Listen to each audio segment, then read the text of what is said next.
Sandy is is. done. Yeah, a new person is, And new person. is not, well, he's not, oh, he got approved in May. Yeah, That's but right, he's okay, out of town. all right. Okay, we are live. This could be Ruben. That's Oh, there's Ruben. Just give us a second. You're right, just give us a second, Amy. Well, Ron, I think we're live, so if you want to Okay. just call us to order. I'd like to call to order the June 14, 2023 meeting of the Isle of Palms Planning Commission and acknowledge that the press and the public were duly notified in accordance with state law. Our first item on the agenda is the approval of our minutes from the last meeting of March 10. May 10. Excuse me, May 10. Just to be Thank you. clear. Any comments? Yeah, Motions? Nicole, did you get my email No, for the minute I did not. edition? No, I'm sorry. It was this afternoon, so Oh, you're okay. forgiven. Oh, okay, no. I just wanted to add my comment towards the end of last meeting about the single room rentals recommendation. I'm looking at for- my email and I still didn't get it, so could you send it to me again and I'll add it to? Yeah, absolutely. Yeah, I'm looking at it, I don't see any. Yeah, Oh, well. wait, it got buried in some other stuff, Uh-huh. Mm-hmm. because it was, I just wanted to add that I Okay. mentioned the recommendation to add to our list to send to council, and I know we haven't closed it out yet, but I just wanted to put that on the minutes as well. okay. All right, does somebody want to make a motion to approve So- as amended? Yeah, and specifically, the point was that single-room rentals, one single-room rental, I think while the owner was In a single present, family, in a single family in a single-family home. residence would be That was a suggestion. re-allowed with the caveat of the new administrative, but I don't know, restrictions, I guess, or requirements for new rentals, with the fire code compliance being one of those. Oh, I see. Oh, because it went to Nikki. Okay. That's what it was. So we should have a motion to approve the minutes as amended. Correct. So moved. Yeah, any seconds? Second. A motion and second. Any further discussion? So then all those in favor say aye. Aye. Any opposed? Okay. Minutes have been amended and approved. So, no new business. That's number C, or letter C, that I know of. So back to old business, short-term rental discussions. And Douglas, where were we left? Yep, so I'll just kind of bring the group up to speed, and we'll talk about what I would call not pinch points, but points for more discussion.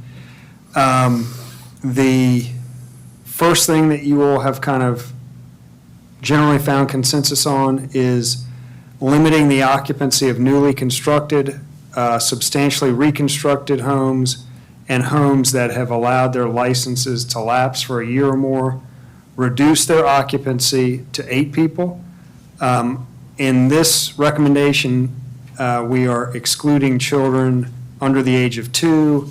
There was a little bit of discussion at the last meeting about raising that elevation, raising the age limit from 2. I think we landed on not doing that because it would have the impact of, by kind of default, elevating the occupancy of existing rentals. So I think that's your first point.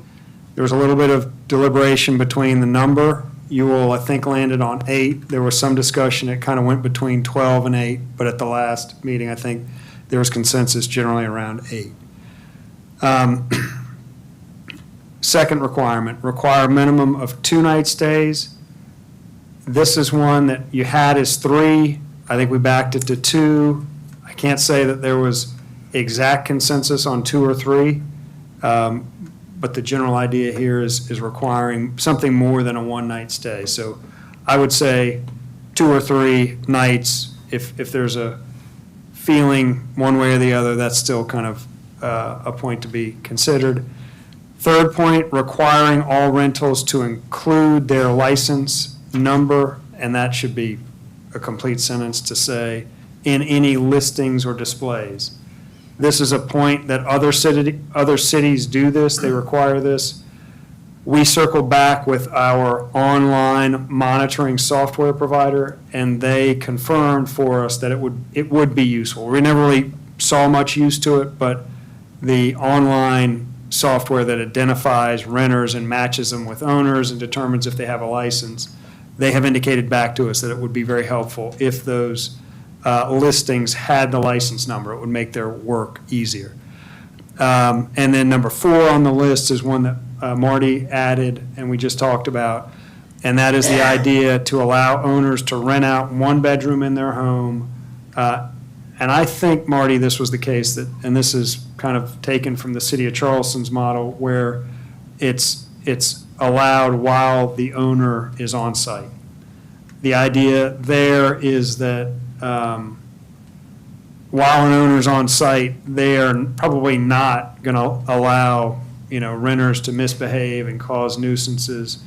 And it would add some flexibility for full-time owners and residents to do that if they chose to. So that got added at your last meeting. A couple of things there that we struck at the last meeting, and I won't go through those because I think we eliminated them at the last meeting. So that's kind of your list as we have it. We have been, I guess, being thoughtful about it, giving consideration to these, seeing if there are other parts to consider.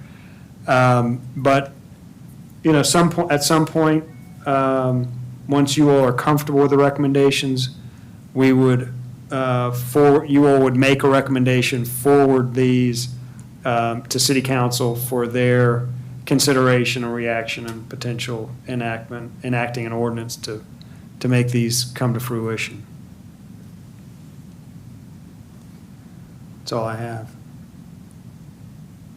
So, as a consensus, are we ready to make those recommendations to council? The only thing that I would, and I don't know, but, in my just outside looking in, you don't have an existing member here tonight. Sandy's out of town and unable to attend. You also have a brand-new member, Tim Amuti, who's been appointed, but was out of the country, so he's not here tonight. I don't know if that has any bearing on your timing or not, if you want to wait, or if you feel like, you think this is now the 3rd time that you've discussed them. I think you know at least where Sandy sits. I don't know. So I don't know if that's a consideration. That's something that came to my mind as something that you may just have in the back of your mind as a consideration if you wanted to wait, or I think if you feel good and feel like you're all in consensus. What's kind of the pulse of city council? Are they anxious to take this on, or are they? I have not heard of any, usually if they're anxious about something, we're kind of hearing, like, what's the process, where are they, what's happening there. I haven't heard any of that. That doesn't mean it's not happening. So I don't think there's a sense of urgency from council standpoint. But, I know you all like to, it's nice to have things off of your table as things to, you want to be efficient about dealing with issues. So I understand that as well. Yeah, my personal opinion is we have talked about it at length. So if we were to recommend tonight, when is the next council meeting that it would? Well, so it would start, they just had a workshop last night. So that is the typical process, that any of these things would go to the workshop first. So it would really start happening in July. It would kind of start the process and getting reaction from them in July. Yeah, I would say that it would be my opinion that we go ahead and recommend it then. I know Sandy's been in on the last several meetings and he's talked about these issues with us, and to bring the new member up to speed, I think would be Maybe reopening Yeah. a whole can of worms. So that's where I stand, but I don't want to speak for the group, so if anybody disagrees, it's. I would say the only one I really kind of had a heartburn with was the 2-night minimum, because I just really didn't see that achieving kind of the desired effects. Once you go down to 2 nights, it was aimed at the large groups that just book a house for a party, but I think it also, again, hurts the people that, when we're talking about like renting 1 bedroom for a night to somebody visiting town, if we, I see it hurting more on small houses that rent occasionally than it's going to have effect on getting rid of maybe one party a year. You also have places like the Sea Cabins, which are one bedrooms, right there at Front Beach. People do come down for just 2 nights. So it's just whether or not you're in a residential or a commercial district and how you want to do it. Well, would Sea Cabins be considered a hotel? No, No. no, the way That we're, is true, they're not, but I mean, you could write it, if that were a consideration, you could certainly craft it that way. The way it's just kind of written plainly on this sheet is it would only exclude true hotels, which really are just the 2 hotels in Wild Dunes. The others are all kind of operating, well, I guess the Ocean Inn, there are 2, yeah, I think there are 2 establishments on the Front Beach too. This is a big question, but do you know if any multifamily homes, duplexes, for instance, on the island that have rental licenses? Yeah. Duplexes? Duplexes. Yes, So we still do have duplexes. Yeah. Non-conforming multifamily homes. correct. Yeah. Yeah, not a huge number, but Yeah. there. Because I was there are. going to use that language, but if it affects, Yeah, unintended consequence would be to affect them. you could exclude commercial districts. You know, if you wanted to kind of talk, you wanted the then you Sea have the- Cabins to have an out. But then you have like the condos in Wild Dunes, Or here. or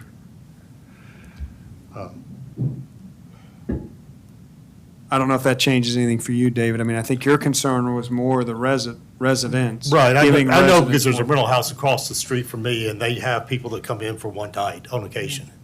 And the lady lives in it. It's a second home, but there's a turnover of one night occasionally where people just show up and then they're gone the next day. And I don't know how many of those, that may be the only one on the island that's actually like that, but I see it. does she rent it for one night, or are they just guests that come in? I have no idea. She does rent the house, so Okay. it's listed on VRBO, whatever, so I don't know, guest or, Family? or is it people that just are renting it for one night? But again, I'm not that hard up on it. It was just a concern that I don't see, when we lowered it to 2 nights of a big group showing up and getting out of hand, which was again the intent behind this, that's really going to make a big damper on that. And the other consequences would be more effective. So, But it wouldn't stop me for recommending all of them if nobody agrees with me. so anybody else? So I don't know if David's alone in that sentiment, how the other 4 of you feel. Anybody, is there consensus about removing it? I haven't really heard it. I've heard from David. The only thing I would say, from what I recall at our last meeting, I mean, I was all for not including this restriction, but I think we took it to a vote, if I remember correctly, and I know Sandy was probably the biggest proponent for putting the limit on it, so I guess that would, Yeah. just to be fair, I think that would maybe change the direction that it. But see, So you felt like it was kind of settled from your standpoint at the last meeting to some degree. But we could slice it up, No. year-round or seasonal, commercial, residential.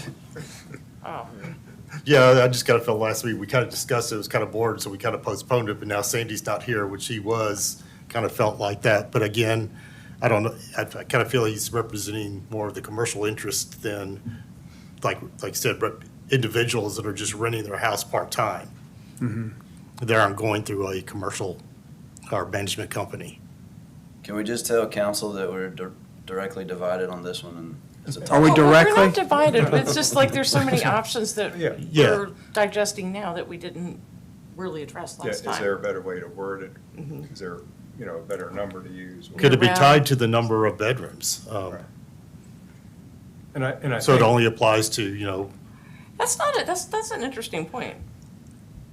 because we were struggling with the condos, so if it was only for 4 bedrooms or more, I'm just picking that number, I don't know.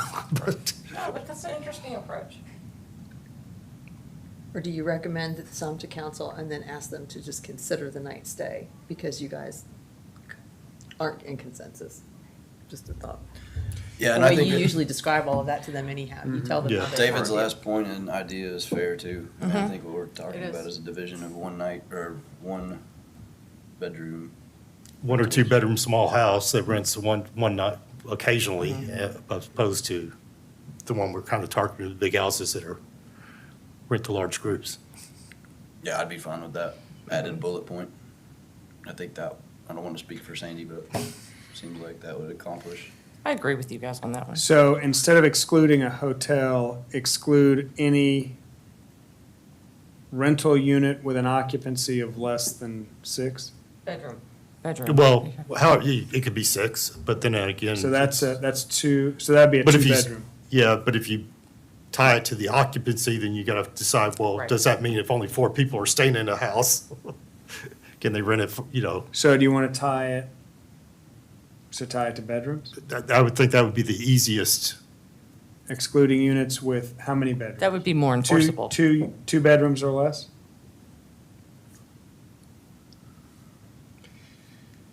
Who's going to police this? That's why, I mean, if we do it by It- bedroom, it's much easier I than by think how what many we're people trying in to the do is house. eliminate nuisance rentals. So why don't we just decrease the number of nuisance calls before suspension of your license and eliminate this? Was that a new, That sounds like a a new new one. That sounds like a new provision, one. a new bullet? No, that's something too, because there Yeah. are nuisance calls, and That's what we're trying to eliminate is the problems, not, 4 people come in and they're all 90 years old and they're just going to sit there in recliner chairs. what's wrong I with shouldn't use 90, that's age discrimination. I agree with David on this. I think. You think we're strike not- it? I would strike it. You're not going to be able to police that. So the only thing I can say about policing, and this is kind of across the board for all of these, because we get this question of, do you really know if the occupancy is 12 and they get 13 in there? Do you know that? And the answer is obviously no, on a case-by-case basis when it happens. However, the marketing and we are able to ensure that people are marketing it correctly. They are presenting it to the public correctly. They, at least on the face of it, the professional end of it is trying to gain compliance and trying to administer it. Now, if somebody sweeps around the back, obviously that goes unnoticed. But I do think it's tremendously helpful, and the same thing was said about occupancy, whenever it was done 15 years ago. Well, how are you really going to know exactly the number of people in a house? We don't know at any given time, but we do know that all of these places are rented with a published occupancy, and, they scrutinize, the people renting it are scrutinizing the groups where otherwise they wouldn't. If there was no rule, occupancy wouldn't be regulated. So if you'd kind of taken the mindset of how do you actually know exactly how many people are in the house at any given time, and if you dismissed it, you would have missed the opportunity to limit occupancy, which I think I'm not saying it's perfectly regulated, but it certainly had the effect of reducing the occupancy in rental houses. So while I hear that it wouldn't be perfectly enforced or administered, if you think I wouldn't not recommend it solely for challenges of enforcing it. Still has an effect. Is it perfect? No. Is it some effect? I would say it is. Oh, I think it does have effect. I mean, all the ordinances that we've written over the years have affected how homes are now being designed and constructed for the rental market, if that is such a thing, but it is. Homes are back to being more reasonably sized. And whether somebody was going to ignore a rule or a law, that they're going to do that regardless, but giving them kind of, the sense of this is what we want.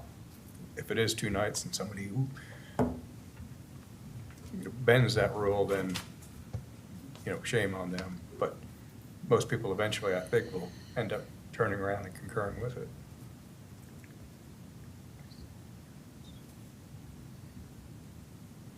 All right. So we were around keeping it, but changing the exclusion for hotels to an exclusion for smaller 2 houses. bedrooms. Yeah, Right. either 2 or 3 bedrooms. It's, Right. Well, the difference is, you might have a two-bedroom condo or condotel. You're generally not having too many two-bedroom houses that, with rental licenses out on the, I wouldn't imagine. Yeah, is the example that you've used is probably a 3-bedroom I think house. it's, yeah, it used to be 2, now it's 3, but. So that exclusion doesn't help your example. I don't know if that's important or not. No, I mean, again, it was kind of like, I wasn't trying to save that one particular person. It was just kind of in general, I don't know how much, like, you talked about some of the duplexes could be 2 bedrooms, they may be 3. Yeah. All right, 2, I hear consensus on 2, Sure. the old auctioneer. All right, so we're going to leave number 2, but we're going to exclude dwelling units with 2 or less bedrooms. So what about, I think we good there generally? What about, so number 4 is the one that Marty brought up. I don't know that it came up, I don't know that you talked about it a great deal. I think it was towards the end. How does the group generally feel about that? That's the racetrack. Yeah. I mean, it sounds like essentially a bed and breakfast type scenario, which, I don't know if the goal is preventing rentals at all or keeping nuisance noise down. It certainly would do that with the owner being right there. Years ago, we rented a beach house on Emerald Isle in North Carolina, and it was a full, well, actually, it was a duplex. We rented both sides, but still, the owner had an apartment, which we thought was very strange. And he stayed there while we were there, too. And, we were a Did it family. make you behave yourself? We More were going to so? behave ourselves anyway, except for maybe my father-in-law, but On the first night. on the first night. But, I think that is certainly a deterrent to carrying on. Marty, you brought up a point about the part of the conundrum being the fire code, Mm-hmm. and I'll add that. I mean, if everybody's okay with it, we push it forward. We'll just add that as part of the recommendation that, we've fully kind of worked through with how that works from a building code, fire code issue. I'm not sure, I've heard reference to problems with that, but other communities seem to be doing it without issue. So we'll need to do a little bit of internal work on being sure that we're good there. Yeah, that's my feeling. I mean, I don't know all the ins and outs of it either, but it does seem prevalent, in other areas. This is not an uncommon thing. It's been around. People have been doing it for a long time. So I would imagine we could get there with a good solution if this is something that, Well, and I think limiting it to the one bedroom is, because then it's not a full-blown inn, for instance. yeah, we're talking one bed, you could even limit occupancy, 2 people or whatever, two adults and a kid, or however we define that, what a kid is. If we needed to go to that level, but I don't really think I don't see people stacking up bunk beds in a single room. And I think that the reason for the 2 and under is because they wouldn't be physically taking a bed. Right, yeah, yeah. It could be in a drawer or something. I'm just saying, we could add more to it if it became an issue. I don't know that we need to dice it up like that, especially in the first pass. Yeah, we do, there's a little bit of and I don't know what the term is, if there's a disconnect but our single-family zoning definitions define a single-family home as a home designed exclusively for use by one family. That's baked into the definition in our single-family zoning districts.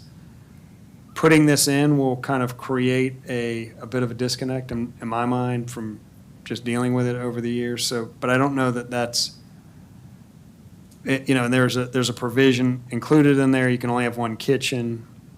So in other words, you couldn't say, here's your bedroom and here's your little kind of kitchenette and den, and basically kind of create a new duplex. Right. I think that's the spirit of what Marty is suggesting, that it not be a kind of quasi duplex, that it truly be a single room in an otherwise, complete, single-family home. That's correct. Right. Back to, Ruben's point of enforcement, this will be another one that, if an owner's not on site, will we know that? Probably not. Unless there's a complaint, which Yeah. then, again, goes back to they potentially lose your rental license and your Right. ability to do it. So that's kind of the trade-off of, some people are willing to break the law, but are you really willing to be caught breaking it? Right. Pretty heavy hammer if you, Or something silly, simple and silly, like what if it's my house, my wife's out of town, I'm home alone, we've got somebody renting our spare room, whatever it is, and I need to go to the grocery store. Well, I'm not occupying the house right now. That's while just you're language. on site, yeah, and you're not on site for. Because I wouldn't be on site, because I'd be fighting traffic getting to the Red and or to the Harris Harris Teeter. Yeah, I don't know an answer for that. I Well, mean, is that? and that's why you don't, getting back to the occupancy type thing, those are aspects of a law you can't really enforce or implement. So, I mean, that's that that's does such a take- good example. Do we need to Well, the rule. strike the on-site part of it? Well, I isn't mean, the that's- rule No, for no, the? I think it should stay, because Yeah, I the think it should flavor is stay. that I'm still home, I just ran out. What is the rule for a general? It's that the person in responsible charge has to be able to respond within an hour? Yes. Well, wouldn't this just be the same as, wouldn't it fall under that umbrella? I think it's kind of we're kind of going under a different rule set. So if somebody owned two houses, they they'd have to be in the one that they're renting out their bedroom of. The other house, they could rent it out as a regular rental, but they couldn't rent their second home as a one bedroom, I guess. And- Not and that you they make would do these that, rules. but They're in there's no communities- reason why you would do that, but. That's getting deep, but In- yeah. In communities that allow accessory dwelling units, there's supposedly a primary single-family home, and then this appendage that could be used however. And in most jurisdictions, they require that both houses aren't rentals, and that there is somebody permanently living in the main Right. structure. So- Can't say that always happens. Kind of goes back to what you were like, if somebody takes a detached garage and converts it into an apartment with one bedroom and then rents it out under this clause, but I think we're covered under that Yeah, we wouldn't allow you to physically alter your house that way. Right. We do allow, not to broadcast across, but we do allow a bedroom, a wet bar. You can have plenty of dens, you can have plenty of, So like a pool Bathrooms. house, you could have a pool house that you rent out. well, for you one. can't have detached. It's got to be interconnected. It's got to be attached, interconnected. But, are we going to know, back to Ruben's point, are we going to know if it's, I think what the intent was is you would only be renting the one room.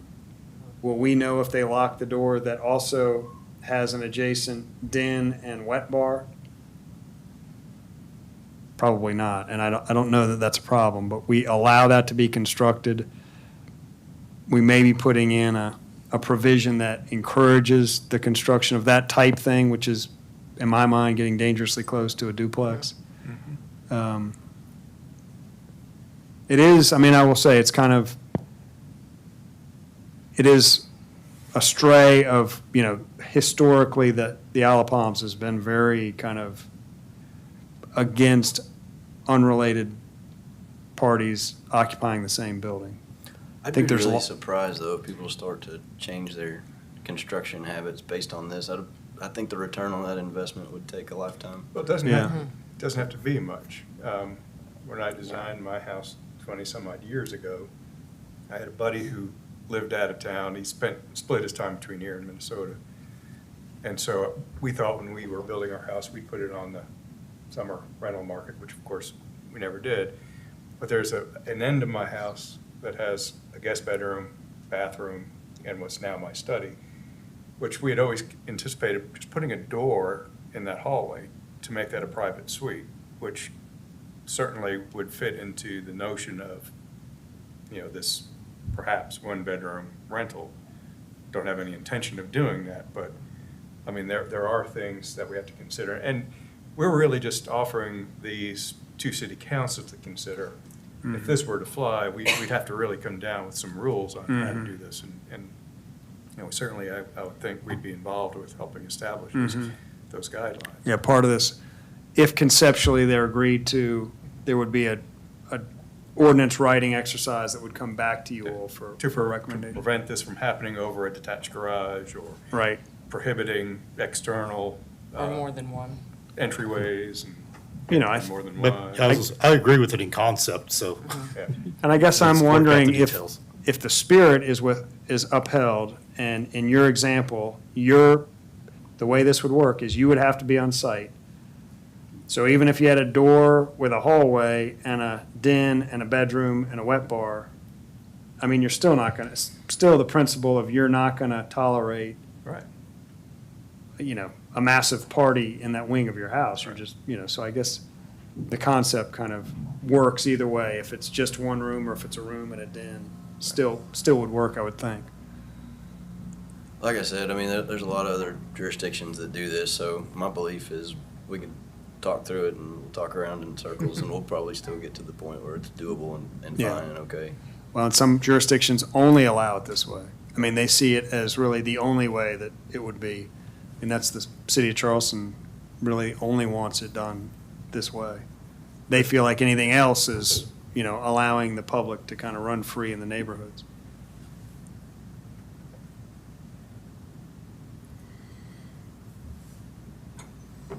So on that one, I've added a provision about being compliant with the fire code. We're going to work through that. I haven't heard, I mean, I think I've generally heard consensus on the one-bedroom provision.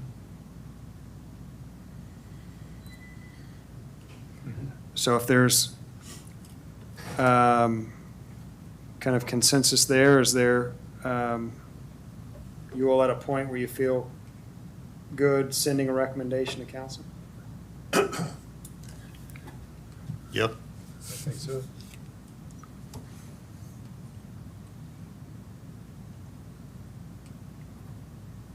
Somebody want to make a motion?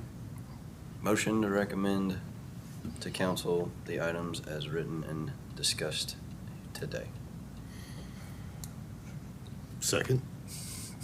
Have a motion and a second. Any further discussion? Kevin, you're pretty quiet down there. One more. I really have a concern about the grievances. If one house is notoriously a rental house for parties, and the word spreads, the renter or the owner needs to be held accountable if they have multiple occurrences. And I think the number of grievances we had was fairly high in the original documents. Yeah. So to talk that point through, it was a 3 convictions, you lose your license rule. It was either, probably now been 2 years ago, the Planning Commission recommended and council amended the ordinance to say, and the point was made by the police department, that a conviction is a very high threshold. You know, they have to go to court, a judge has to find them guilty, so that was a very high threshold. And so the threshold was lowered to a founded complaint. That's a much lower threshold. Somebody calls the police, they show up and they say, yes, indeed, there's noise, but we'll quiet it down. No tickets written, never goes to court. That's still a founded complaint. So they lowered the threshold to a founded complaint, but they increased the number to 5. So it went from 3 citations and convictions to 5 founded complaints. That change was made, again, I think it was about 2 years ago, and I would say about 1 year ago, the city got very serious about livability complaints. We had a series of workshops, and overwhelmingly, the response from those workshops was enforcement, enforcement, enforcement. So we hired a new livability officer who is now keeping significantly better records and significantly more active on dealing with those complaints. So we have more founded complaints this year than we have historically had, and the city's in the process of trying to get on board a second livability officer. So there have been a number of things, I would say, all pretty recently done to try to kind of keep the lid on misbehaving rentals. I think it would be, in the middle of these, we're kind of taking these methodical steps, I would say in the middle of that to change midstream, to go from 5 to 4 founded complaints or 5 to 3 founded complaints, I think would be challenging, and probably the timing would be off on doing that. I would say that the group would want to see how this year plays out with the new model, see if, I think there is already at least one rental with 3 founded complaints. So I think the timing could be challenging to trying to lower that threshold from 5 founded complaints to something else. Well, at this even if point. you just say recommend reducing the number of complaints before an action is triggered, would allow the city council to kind of put some teeth behind what they're hiring people to do. So your suggestion would be lowering it from 5 founded complaints to, I wouldn't give them a number, I would just say recommend reducing the number of complaints before an action is recommended. Let them decide how many complaints is. well, I guess that's implying that 5 is too many. I think 5 is too many. And if one house has already had 3 complaints, I don't think you need much more information than that. Someone's renting the people who party. Yeah, I don't know the details on those. I don't know the severity of the 3 complaints. I don't know any of those details, but it would be hard for me to say that property should lose its license without knowing more than that it has 3 founded complaints. Maybe it should, I don't know.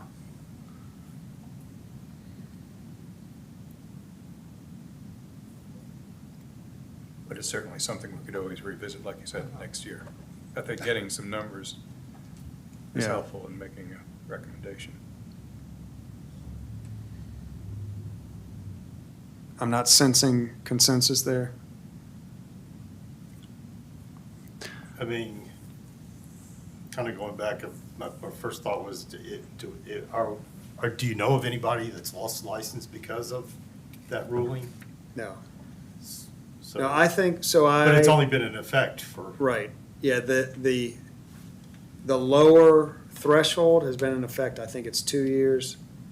The single kind of, not to call them aggressive, but more aggressive pursuit of livability complaints is kind of probably 6 months, and the additional resource to be even more aggressive, it hasn't even started yet. So that's been trying to get that point higher, but, so it is a new, it's a new kind of system that's in place today than it was even 8 months ago. I'm comfortable with amending my motion. It seems like something that I do here recently. Because I think the spirit of what you're trying to accomplish is good. But I think you were all over it, Douglas, when you were talking about founded. What is a founded complaint? I think that's where the trouble would be, is determining what constitutes a founded complaint and how you draw those lines. So I think there'd be a lot of work to do on that. But I think reducing the number, I'm okay with that. I think reducing the number of offenses where there has to be a corrective action and then a terminated, or a lost license. I'm on board with that. We've already got kind of stuff like that in place, which we don't have the ordinance in front of us to review. Because there are I don't recall there being, the process. If they were to have 5 complaints, does it go in front of city council? It or does. for them to make a recommendation? And I don't know that there's restitution involved, I think it's either yes or no, you lose your license, right? Right. So it sounds like Marty's might even suggesting restitution options, and so that's opening up, the whole Pandora box, which, Mhm. which we could do. We don't have to do that. Right. Before we send this off. Right. I agree. I think it'll go in that direction, though. I mean, it's, Yeah, I think we ought to look at something like that. If we're gonna have nothing else to do after we have the comprehensive plan, we can sit around and discuss this stuff. Yeah, I would think that before you kind of, I guess to make that recommendation suggests there are problem rentals that are causing problems and they're not having their rental license. The system's broken, they're not getting their rental license revoked. They should be, and they're not being, that's not happening because the system's broken, is what that recommendation, how I would read that recommendation. From my perspective, I think you all would have to have more information to say that that's happening. If I was in your shoes, I think I would want to see an example of, show me an example where somebody has gotten 4 founded complaints. They didn't lose their license. You all would then be looking at that, kind of looking at they could have been because they left a rollout cart 20 minutes too late. I don't know what the founded complaints could be, but from my perspective, for you to make a judgment like that, I think you'd have to kind of study what's going on, because you are in effect saying that, from my perspective, you're saying that rentals are problematic and not losing their licenses under the current system. I think just my perspective historically, at least in the rentals around me, when there's a changeover or turnover, it seems like there's issues that get, but generally, I think once somebody gets a couple of citations, they get concerned about losing their license and really crack down on how and it may be just not their knowledge of what's allowed and what's not allowed and getting to that point. But, I don't see, I'm not aware of any long-term houses that have been, issues for long periods of time. Again, it's just my awareness. Some other people may be. I do know of certain houses that we can pinpoint and say they cause more problems than others, but I don't think it's kind of the Wild West kind of that the owners do try to do something about it. Ron, it seems like you had one. Yeah, and I was You gonna ha- bring that up, that You had a problem in your neighborhood. in our neighborhood, and it was back when we, kept a tick mark of complaints. It was a well complained against home, usually for a noise violation. Now I sleep with fans on, noise fans, so I don't hear it. And so I've also gotten more complaints that I'm not worrying about it, but they're not blowing out their speakers on Saturday when they move in, check in. But, there have been some complaints this season already, I'm sure, against that house. I know my wife called about it this week. And she was, had them on speed, the livability police on speed dial.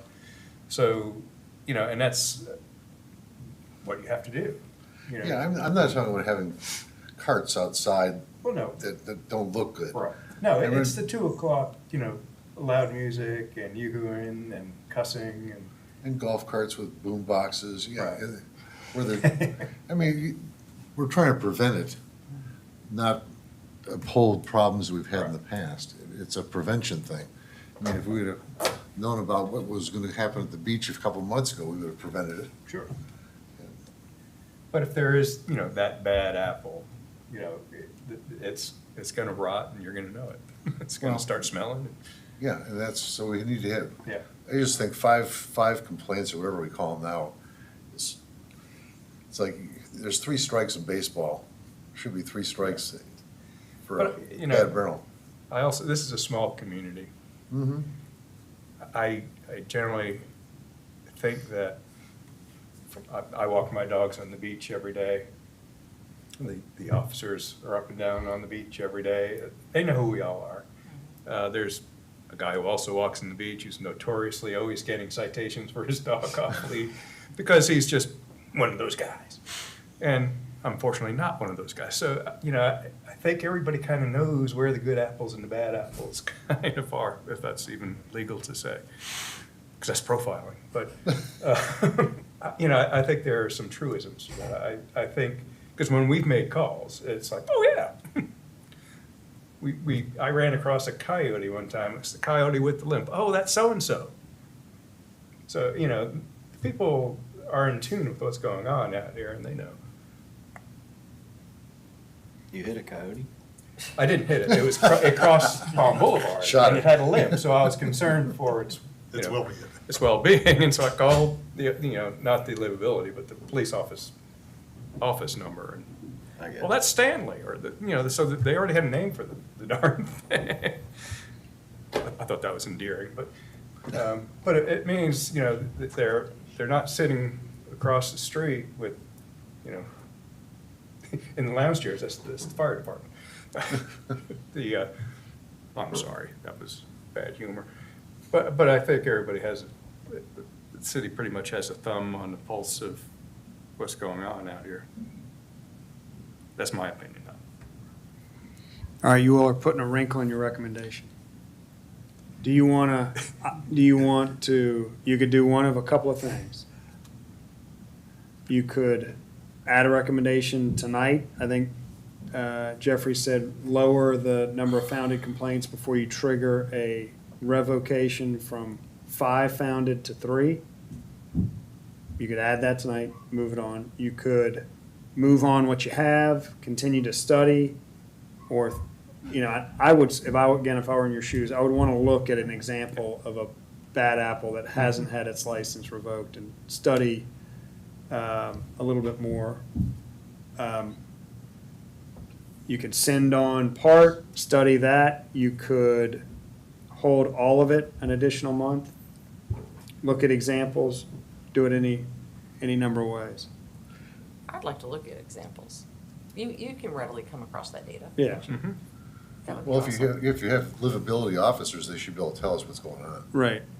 Yeah, they could, there are only 1 or 2 that have multiples. So you could kind of look at those, and it's interesting, to pull up those that have multiples, it's all public information. You look at kind of what people are living next to.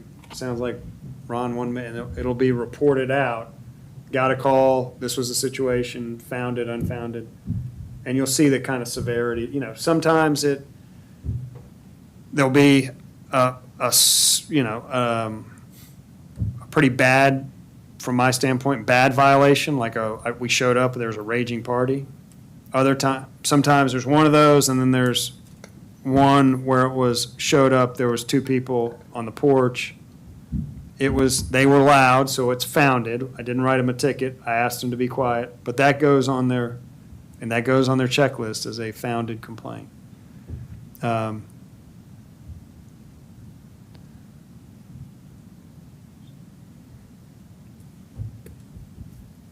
So look at examples. Yes. Move on the rest before you look at examples, or hold all of it until you look at examples. I think this could be a kind of long discussion, so I would kind of Yeah.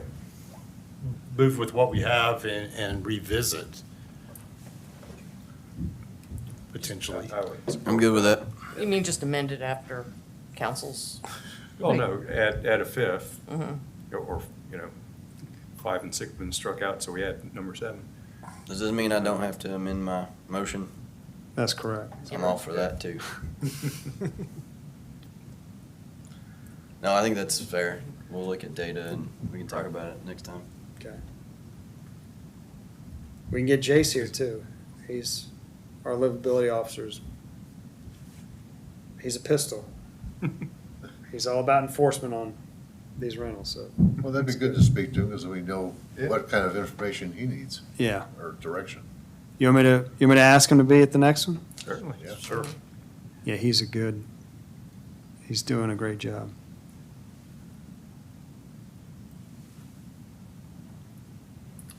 All right, so I think you have a motion and a second. So we've had discussion, so let's take it to a vote. All those in favor say aye, Aye. and those opposed? Passes unanimously. All right. That was, I thought, going to be quick. So the comprehensive plan update is next on the agenda. So this, you have a new-ist version in your packets.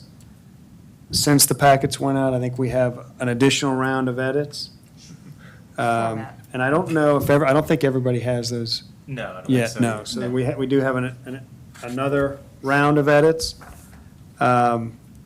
We're in the kind of refining phase now.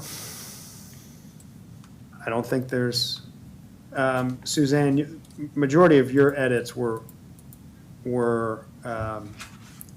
It's mechanical yeah, and verbiage, more technically. yeah, kind of nuts and bolts editing, not real new content or like, There were some Diff- things I would take a really long paragraph and just get it down to yeah. the guts, because it kind of tails off, or it's just, So very much editorial in its nature. yes, Changing numbers, updating numbers, some of what Sandy was referencing where yes. it's referencing a wrong section because that section got moved, renumbering things because we have a new element. Right. Very much So- editorial type And we're stuff. lacking a lot of your chronological stuff from, your chronological entries from 2015, I think, forward, Yeah, which I'm sure is easy. yeah, right. So I would say we're still getting edits. I don't know if anybody else plans or has edits, but I think we're getting close. But I'm going to say Getting close. one more month. Yep. I've gonna got a keep it one more question month. about some of the strategies and policies that are in here and key issues. There's a lot of references made to maintaining policies and procedures to ensure that beaches, marshlands, and marinas are protected and preserved. And it almost sounds to me like the Isle of Palms owns the marshlands, the beaches, the marinas, et cetera, et cetera. And Isle of Palms certainly isn't paying to have the marshes fixed, which are full of silt, or maintaining the marina, which has to be dredged this year. So I guess what I don't understand is how Isle of Palms is connected to Wild Dunes and the owners of Morgan Creek, which aren't really owned by anyone, but we have to maintain them. Yeah, I think the comprehensive plan sets the framework for the policy. So I think when it's making reference to maintaining, I think it's referencing keeping those things healthy. I don't think it's implying that the city is going to pay to keep things healthy. They're having that discussion now, and the council has that discussion frequently on the beach side. City does pay adjacent to the marina because the city owns the marina. City does pay in the marshes adjacent to the drainage outfalls because they maintain those outfalls. But I think that language is more, it is referencing establishing policies, keeping those things protected, keeping them safe, not allowing, things that would degrade those resources over time if they were to be, not regulated, not have policies that protect them. And then the parts that they do deal with, the beaches, city is very much in the lead of controlling how that work is done. The city permits it, contracts out. A lion's share of the money comes from private property owners, but the city is the one actually managing those programs. Same thing with dredging. City permits it, city oversees it, hires the contractor. When there's work done to benefit private individuals, those private individuals pay their share but the city's still doing, overseeing, managing the work. So is there, because unfortunately, I sit on the Morgan Creek Board, which is a real pain in the ass. So we have these discussions about who to hire, who not to hire, who to do the surveys, it's a real shit show. And so there's two people working for the same goal, which is to make sure the marina stays navigable, yet I don't see any coordination of activities, other than I did recommend that the guys who sit on the board who are in charge of that thing from our side attend your meetings so that, Yeah, so the city, I mean, on this specific detail, the city has just hired the designer, and actually hasn't even hired the designer. The recommendation was made last night. So it will happen at the end of this month to hire the designer. I have had coordination, I have been in contact with somebody on your board, I think the chairman of your board, and it is specifically in the scope of the engineer that we're hiring for him to reach out and give opportunity for associated owners to be able to basically piggyback off the city's efforts. So that coordination is happening, it's built into the scope, but it is at the it hasn't even started still today, but it's going to start in the very near future. And it's not only your group, there are a few other groups that are dealing with the same exact issue on their properties. So that is part of the city's coordination, and that will happen. There will be the opportunity to participate. Some owners may choose not to, some may choose to, some may choose not to, but there will certainly be that opportunity to participate. we only have one board, so it takes care of the entire marina. And therefore the creeks, because the creeks drain into the marina. And I keep getting estimates for work that they're considering to do, and I'm going, I don't understand. I thought we're doing this together. So I threw that question. Yeah, the city's going to city has $1 million set aside to do the dredging. So there's going to be a major dredging operation at the marina. The thought is that private groups adjacent could probably save at least mobilization costs to All right, piggyback. there's only one owner. That's the Morgan Creek Board. So I just want to make sure I'm getting the correct information before I make some snide comments to the rest of our group. Okay, that's all I had to say about it, because that's, everything I saw in there was marketing the marina, and I'm going, that's nice.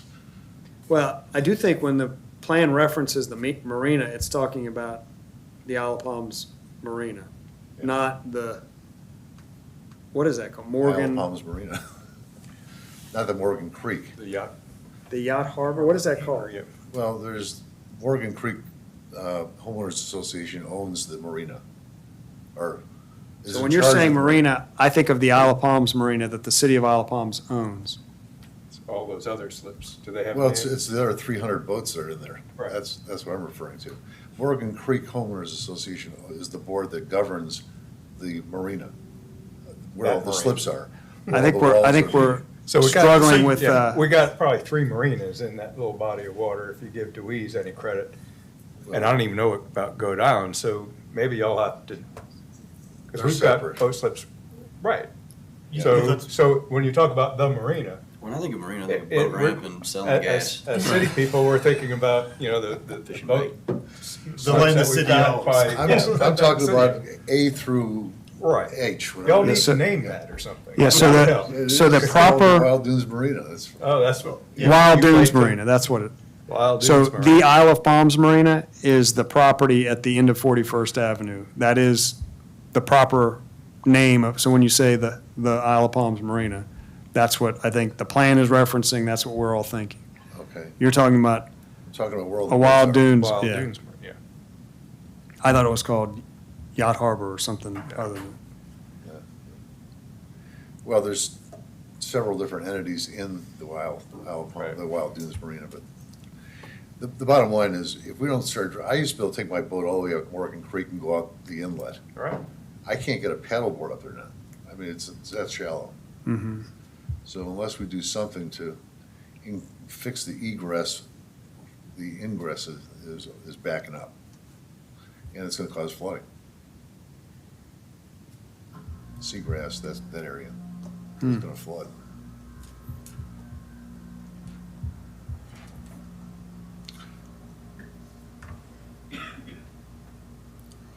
All right, so we're still working on the comp plan. So when will when do you guys think you'll send out the edits that you have on your plate now? It's gonna definitely be ready in July. 100%. I can get it probably tomorrow. No, it- Just send out the rest. The students that edits, yeah. There's still appendix of meetings, there's still reference to grants, there's still parts to be written. So it's still got, beyond just the edits, there's work to be done. Those- Next month. The sections that are to be populated, is it everything highlighted in yellow that's? I think it is highlighted, yeah. It's some are- It's primarily the priority investment element has a list of grants that have to be tied back to each project. And then the appendices need to be updated. So there's a fair amount of, Is that where it had update. like ... funding sources? yes, Yeah. correct. Okay. Yeah, that needs to be finished. So, July, so by July, we would have another updated plan, that's not so bad. Instead of editing edits, we can move forward Yeah. with that. Let's do that.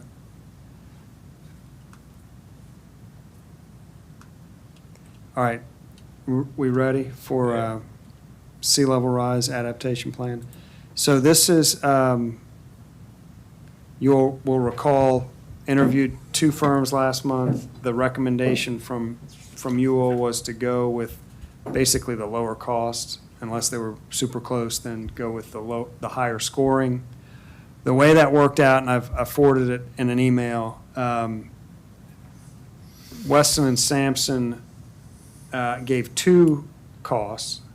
They gave basically the scope as it was outlined and presented to them, and that was a cost of about $50,000.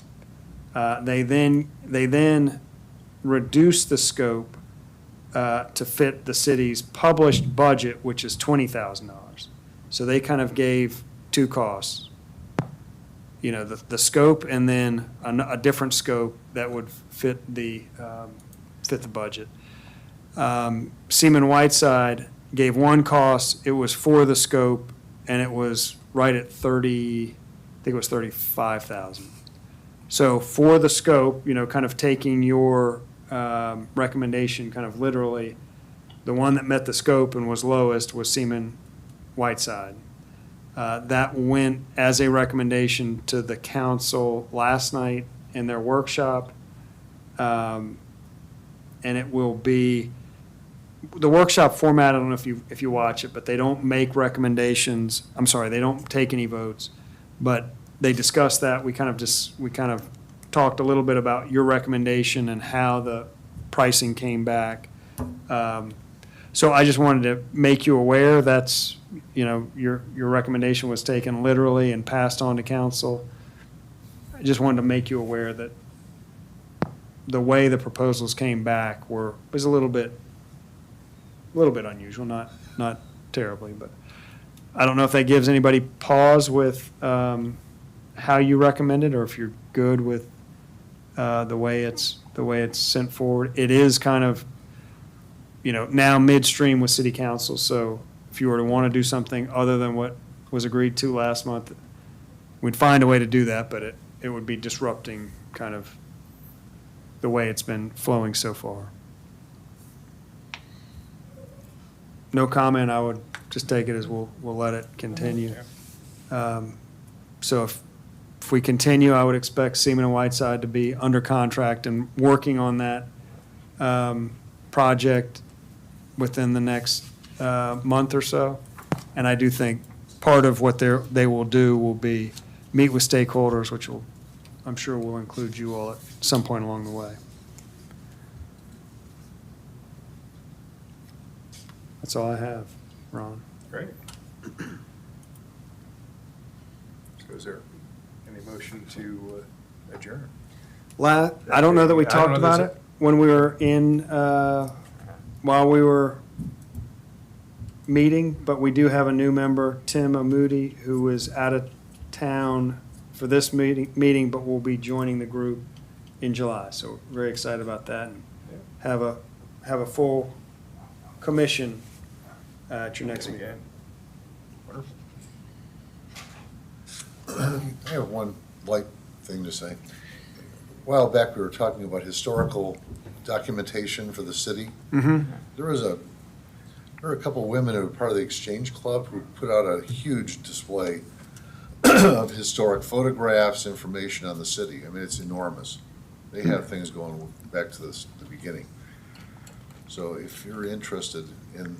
I think that's part of our comprehensive plan, Yeah, to create a kind of a place, a place to, I don't know where that would be just yet. It certainly hasn't been done, but it's physical, it's a large physical collection of stuff.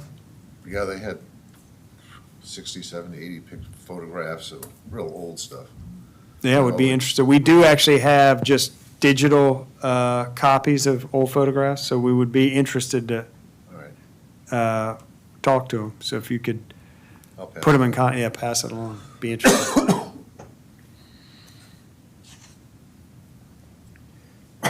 Motion to adjourn? Second? A motion and a second. Any discussion? All those in favor say aye. Aye. Aye. Off record.